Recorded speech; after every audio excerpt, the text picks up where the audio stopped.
Vous êtes le président d'honneur de l'ASPTT de Marseille. C'est une grande année pour vous puisque le club, le d'Omnisport, fête ses 115 ans. C'est énorme, 115 ans, hein? C'est l'occasion de faire la fête, de réunir l'ensemble des activités, l'ensemble des membres et puis des dirigeants. C'est un moment important pour la vie du club, oui. Vous parlez évidemment de cette journée spéciale, samedi, journée porte ouverte, journée festive. Qu'est-ce qu'il y aura ? Alors c'est une journée qui a été voulue par le comité directeur du club, tout en sachant que tout au long de l'année, à travers des activités, à travers des événements, la SPTT marque ses 115 ans, mais les dirigeants ont voulu effectivement une journée festive, ludique, à la fois pour les enfants et pour les adultes. Donc ça va se dérouler ce prochain samedi. Ce samedi, alors club extrêmement connu dans la ville de Marseille, dans le département, pour ceux à tout hasard qui ne connaîtraient pas, rappelez un peu les disciplines qui sont pratiquées, l'esprit du club. Alors la SPTT, bien sûr, a été créée en 1907, c'est à l'origine des pionniers de la Poste, de France Télécom, des télécoms, pardon.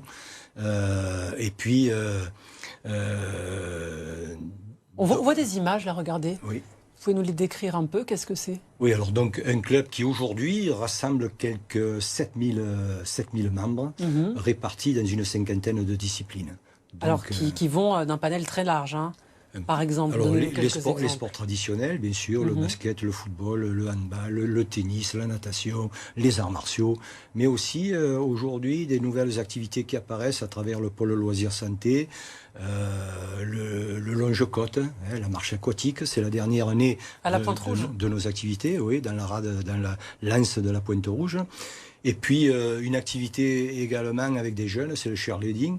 Cheerleading, c'est une nouvelle discipline à la SPTT qui nous arrive des États-Unis. Hein, c'est quoi ? Je ne connais pas du tout. C'est une activité qui est ancienne, puisque on avait vu la première de ces activités en 1880 dans l'État de Minnesota.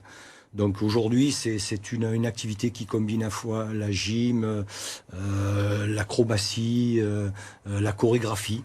Donc voilà, on a un groupe de jeunes d'ailleurs qui depuis quelques mois s'est attelé à cette activité.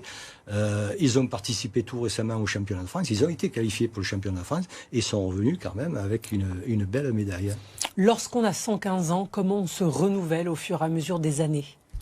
C'est très certainement, c'est très certainement pour la SPTT, c'est se renouveler, voilà. Ces nouvelles activités, justement, des nouvelles activités, l'innovation, et puis se remettre en question. Alors, on s'appuie bien sûr sur les activités qui existent, qui sont traditionnelles, c'est celles que je viens de citer, mais aussi à la recherche de nouvelles activités, celles qui sont demandées par le public.